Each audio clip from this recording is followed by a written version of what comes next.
போட்டி திருப்பிடிக்கும் மாணவர்களுக்கு வணக்கம். டிசம்பர் 22 ஆக்சுவலாக டிசம்பர் 22 இது யாருடைய பிறந்தநாள்னு கேட்டிங்கன்னா கணித மேதை ராமானுஜத்துடைய பிறந்தநாள். இந்த நாளை தான் நம்ம என்ன சொல்கிறோம் கேட்டிங்கன்னா தேசிய கணித நாள் அப்படின்னு சொல்லிட்டு நம்ம கொண்டாடுறோம். இது வந்து டிசம்பர் மாதம்னால வெரி இம்பார்ட்டன்ட். இது எந்த வருஷத்துலேருந்து கொண்டாடுறாங்க அப்படின்னு சொல்லி பார்த்தீங்கன்னா நமக்கு வந்து 2012 அப்போ வந்து ராமானுஜத்துடைய 125வது பிறந்தநாள் கொண்டாடுறாங்க. அப்போ நம்மளுடைய பிரைம் மினிஸ்டர் வந்து மன்மோகன் சிங் இருக்கார்.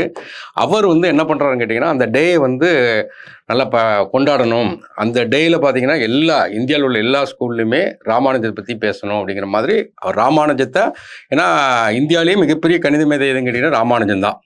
அப்போ அவருடைய பிறந்த தினம்னு நமக்கு பார்க்கும்போது ஆக்சுவலாக அவர் எப்போ பிறந்தார் அப்படின்னு கேட்டிங்கன்னா 1887 பிறக்கிறாரு.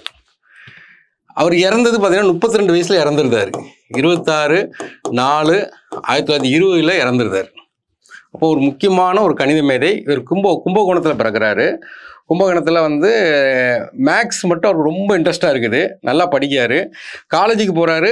ஆனால் கும்பகோணத்தில் காலேஜ் போகும்போது அவர் வந்து மேக்ஸ் மட்டும்தான் கான்சன்ட்ரேஷன் பண்ணுறாரு, மற்ற சப்ஜெக்ட் அவரால் கான்சன்ட்ரேஷன் பண்ண முடியல. அப்போ என்ன பண்ணுறாருன்னா நேராக நெல்லூர் சென்னைக்கு வர்றாரு. சென்னையில் பார்த்தீங்கன்னா அங்கே உள்ள கலெக்டர் வந்து ராமச்சந்திர ரான்னு ஒருத்தர் இருக்கார். அவர்கிட்ட போய் எனக்கு வந்து ஏதாச்சும் சப்போர்ட் வேணும் அப்படிங்காரு. அவர் வந்து சென்னை துறைமுகத்தில் பார்த்தீங்கன்னா ஒரு குமாஸ்தாவாக ஒரு அப்பாயின்மெண்ட் பண்ணுறாரு. அப்பாயின்மெண்ட் பண்ணும்போது இவருக்கு என்ன இது கிடக்குன்னு கேட்டிங்கன்னா ஒரு ஜிஹெச் கார்டி. இவர் வந்து இங்கிலாந்தில் ஒரு மேத்தமெட்டிஷியன், ஏன்னா ஒரு கேம்பிரிட்ஜ் யூனிவர்சிட்டியில். அப்போ அவருக்கு வந்து ஒரு லெட்டர் அனுப்புகிறாரு. ஏன்னா எனக்கு இதில் வந்து ரொம்ப இன்ட்ரெஸ்ட் இருக்குது, நிறையா கண்டுபிடிச்சிருக்காரு. சின்ன வயசுலேயே ஏகப்பட்ட விஷயம் கண்டுபிடிச்சிருக்காரு. முக்கியமான கண்டுபிடிப்பு பார்த்தீங்கன்னா இப்போ ரீசெண்டாக போன வாரம் கூட ஒரு எக்ஸாம் நடந்துச்சு. இன்ஃபினிட்டிவ், அதாவது 0/0 = இன்ஃபினிட்டிவ். அந்த இன்ஃபினிட்டிவ்ங்கிற வேர்டு வந்தாவே நீங்கள் யாரை யூஸ் பண்ணாலும் ராமானுஜத்தை யூஸ் பண்ணலாம். அந்த இன்ஃபினிட்டிவ் வச்சு தான் நிறைய கம்ப்யூட்டரில் நிறைய கோட் வேர்ட் ஃபார்ம் பண்ணியிருக்காங்க. அந்த அளவுக்கு ஒரு முக்கியமான ஆள் என்ன கேட்டால் ராமானுஜம். அவர் என்ன பண்ணுறாருன்னா அவர் மேக்ஸில் இருக்கக்கூடிய ஆர்வத்துக்காண்டி என்ன பண்ணாருன்னா ஜிஹெச் கார்டிக்கு வந்து ஒரு லெட்டர் எழுதுறாரு. அப்போ அவருடைய ஃப்ரெண்டு ஒருத்தர், ஏன்னா E.H. நெவில் அப்படின்னு அவருடைய ஃப்ரெண்டு 1912 அவர் என்ன சொல்கிறாருன்னு கேட்டிங்கன்னா இவரை ராமானுஜத்தை கூப்பிட்டு எங்கே போகிறாங்கன்னா லண்டன் போகிறாங்க. அவருக்கு மென்டர்ஷிப் வந்து கொடுக்குறாங்க. அப்போ அந்த இடத்துல பார்த்தீங்கன்னா ஜிஹெச் கார்டியும் ராமானுஜமும் பார்த்தீங்கன்னா ரொம்ப நெருக்கமான நண்பர்களாக மாறுறாங்க. ஏன்னா அப்போ வந்து ஒரு முக்கியமான ஆள். அப்போ இவர் வந்து இவரை பொறுத்த வரைக்கும் என்னென்னா கும்பகோணத்தில் பிறக்கிறாரு. இவர் இந்த மேக்ஸில் அவருக்கு இன்ட்ரெஸ்ட் வர காரணம் என்னன்னு கேட்டிங்கன்னா ஜார்ஜ் ஷூபிரிட்ஜ் கார் அவர் ஒரு புக் எழுதியிருக்காரு, synopsis of element result in pure and applied mathematics. இந்த புக்கை அவர் வால்யூம் 1 படிக்காரு. படிக்கும்போது அவருக்கு மேக்ஸில் பயங்கர இன்ட்ரெஸ்ட் ஆகிட்டு கொஞ்ச நாள் தான் 32 வயசு வரை தான் உயிரோடு இருக்கார். அதனால தான் பார்த்தீங்கன்னா 32 வயசில் கணிதத்தில் ஏதாவது சாதனை பண்ணாங்கன்னு வச்சுக்கோங்களேன், ராமானுஜ விருதுன்னு சொல்லி ஒன்று கொடுத்துட்ருக்காங்க. அப்போ அந்த அளவுக்கு இந்தியாவை பொறுத்த வரைக்கும் மிகப்பெரிய மேத்தமெட்டிஷியன் இவர் தான். அப்போ வந்து ரொம்ப இம்பார்ட்டன்டான ஆள். அப்போ இதே இடத்துல பார்த்தீங்கன்னா நோபல் ப்ரைஸ் பார்த்தீங்கன்னா ஒரு 6 ஃபீல்டு கொடுக்குறாங்க எக்ஸப்ட் மேத்தமெட்டிக்ஸ். இப்போ மேத்தமெட்டிக்ஸ்க்கு வந்து நோபல் ப்ரைஸ் கிடையாது. ஆனால் அதே நேரத்தில் மேத்தமெட்டிக்ஸ் வந்து இன்னொரு ப்ரைஸ் கொடுக்காங்க. அது என்ன ப்ரைஸ்ன்னு சொல்லி பரீட்சையில் கேட்பாங்க, ஃபீல்ட்ஸ் மெடல். இந்த ஃபீல்ட்ஸ் மெடல் இதுவுமே லாஸ்ட் வீக் இருந்தால் டிசம்பர் மாதம் நடக்கக்கூடிய எல்லா எக்ஸாம்லேயும் இந்த மேக்ஸ் சம்மந்தமாக கொஸ்டின் வந்துகிட்டே இருக்கும். அப்போ வந்து டிசம்பர் 22ங்கிறது தேசிய கணித நாள் நம்ம நாட்டை பொறுத்த வரைக்கும், நேஷனல் மேத்தமெட்டிக்ஸ் டே. அப்போ ஃபீல்ட்ஸ் மெடல்ங்கிறது நோபல் ப்ரைஸ்க்கு ஈக்குவலாக கொடுக்கக்கூடிய அவார்டு. இது வந்து யார் கொடுக்கணும்னா இன்டர்நேஷ்னல் மேத்தமெட்டிக்ஸ் யூனியன், இந்த அமைப்பு தான் கொடுக்குறாங்க. இந்த அமைப்புடைய ஹெட் குவார்ட்டர்ஸ் எங்கே இருக்குன்னா பெர்லினில் இருக்குது. இவங்க வந்து ஆல்டர்னேட்டாக, அதாவது நோபல் ப்ரைஸ்க்கு ஈக்குவலாக கொடுக்கக்கூடிய அவார்டு. அப்போ வந்து ராமானுஜங்கிறது ஒரு பெரிய கணித மேதை. இவர்கிட்ட வந்து ஒரு முக்கியமான மேட்டர் என்னென்னா அந்த கேப்சி நம்பர் அப்படிம்பாங்க. அந்த நம்பர் தான் இதில் முக்கியமானது, அதான் பார்க்க போகிறோம். ராமானுஜம் வந்து காசநோயால் அஃபெக்ட் ஆகி லண்டனில் பார்த்தீங்கன்னா ஹாஸ்பிட்டலில் அட்மிட் ஆகிருந்தது. அப்புறம் அவரோட நெருங்கி நண்பரான ஜிஹெச் கார்டி வந்து என்ன பண்ணுறாருன்னா அவரை பார்க்குறக்காண்டி போகிறாரு. போகும்போது வாடகை காரில் தான் போகிறாரு. அப்போ அந்த கேப்சி நம்பர் பார்த்தீங்கன்னா 1729 இருக்கு. உடனே அந்த கார்லேருந்து போய் இறங்கிட்டு ராமானுஜத்தை பார்க்க போகிறாரு. போய் ராமானுஜர்கிட்ட பேசும்போது என்ன சொல்கிறாங்கன்னா, நான் வந்த கேப்சி நம்பர் கார் நம்பர் வந்து 1729, அந்த நம்பரில் எதுவுமே ஒரு இன்ட்ரெஸ்டான மேட்டர் எதுவுமே இல்லையே அப்படின்னு சொல்லிட்டு அவர்கிட்ட போய் சொல்கிறாரு.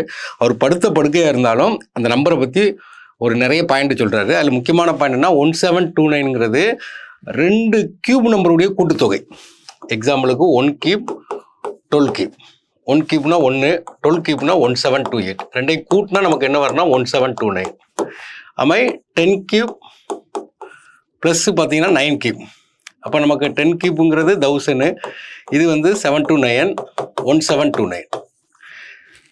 2 மினிமம் நம்பர், அதாவது இதுக்கு கீழே கிடையாது. 2 மினிமம் நம்பருடைய கூட்டுத்தொகை. 2 கியூப் நம்பரை கூட்டுறது 1729, இன்னும் 2 நம்பரை கூட்டுறது வந்து 1729 அப்படின்னு சொல்லிட்டு ஒரு ஃபேக்டை வந்து அவர் சொல்கிறார்.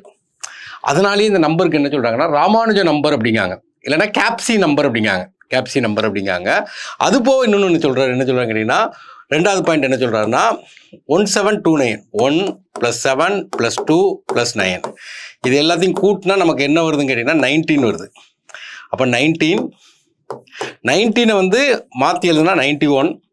இந்த ரெண்டையும் பெருக்குனா நமக்கு என்ன வருதுன்னா 1729 வருது. இது ஒரு கான்செப்ட். அதாவது படுத்த படுக்கையில் இருந்தாலும் அந்த நம்பரை வந்து பயங்கரமாக அதை வந்து திங்க் பண்ணி சொல்லிட்டு இருக்காரு. இப்போ இது ஒரு ஃபேக்டை சொல்கிறாரு. மூணாவது ஒரு ஃபேக்டை சொல்கிறாரு. என்ன சொல்கிறாங்க கேட்டிங்கன்னா ப்ரைம் நம்பர்னு சொல்லும்போது 7, 13, 19, இந்த மூணையும் பெருக்கினாலும் நமக்கு என்ன வருதுன்னு கேட்டிங்கன்னா 1729 வருது அப்படிங்காரு. இப்போ இந்த ப்ரைம் நம்பரை மட்டும் என்ன பர்பஸ்க்கு சொல்கிறாங்க கேட்டிங்கன்னா 6n+1 அப்படின்னு ஒரு கான்செப்டுக்கு வர்றாரு. 6க்கு அந்த எண்ணுக்கு பதிலாக 1 போட்டிங்கன்னு வச்சுருங்களேன், நமக்கு என்ன வரும் கேட்டிங்கன்னா 7 வரும். எண்ணுக்கு பதிலாக 2 போட்டிங்கன்னா நமக்கு என்ன வரும் கேட்டிங்கன்னா 13 வரும். எண்ணுக்கு பதிலாக நமக்கு 3 போட்டுன்னா நமக்கு என்ன வரும் கேட்டிங்கன்னா 19 வரும். இந்த மூணையும் பெருக்குன்னா அந்த ஃப்ராக்ஷன் ஆஃப் செகண்டில் அவருடைய மேத்தமெட்டிக் நாலேஜ் எப்படி இருக்குன்னு பாருங்கள். இப்போ ராமானுஜங்கிறது வந்து ஒரு மேத்தமெட்டிக்ஸில் தவிர்க்க முடியாத ஆள். அப்போ அவர் பேர்லேயே ராமானுஜ விருதுன்னு சொல்லிட்டு நம்ம தமிழ்நாட்டில் வந்து சாஸ்திரா காலேஜில் வந்து கொடுத்துட்ருக்காங்க. ஏற்கனவே பார்த்தோம், நோபல் பிரைஸ்க்கு ஈக்குவலாக கொடுக்கக்கூடிய அந்த மெடல் வந்து ஃபீல்டு மெடல்னு சொல்லி பார்த்தோம். அந்த ஃபீல்டுங்கிறது கனடாவில் உள்ள ஒரு மேத்தமெட்டிஷியன் பேர். அப்போ கனடாவில் உள்ள மேத்தமெட்டிஷியனுக்கு நோபல் பிரைஸ்க்கு ஈக்குவலாக கொடுக்காங்க. இந்தியாவில் உள்ள மிகப்பெரிய மேத்தமெட்டிஷியன் யாருன்னு கேட்டிங்கன்னா நம்ம ராமானுஜம். அவருடைய பிறந்த நாள் தான் டிசம்பர் 22. அதை தான் வந்து இன்னைக்கு இந்தியன் கவர்மெண்ட்டே என்ன செய்றாங்கன்னா அதை கொண்டாடிட்டு இருக்காங்க. அப்போ மேக்ஸ் நாள், அதாவது டிஎன்பிசி இன்ட்ரியூ, யூபிசி இன்ட்ரியூ, எஸ்எஸ்சி இன்ட்ரியூ, எந்த இன்ட்ரியூலையும் பிஎஸ்சி மேக்ஸ் முடிச்சு நீங்கள் உள்ளே போகிறீங்கன்னு வச்சுருங்களேன், கண்டிப்பாக ராமானுஜத்தை பற்றி கண்டிப்பாக கொஸ்டின் இருக்கும். வாழ்த்துக்கள். சுரேஷ் IAS அகாடமி, வெற்றியின் முகவரி.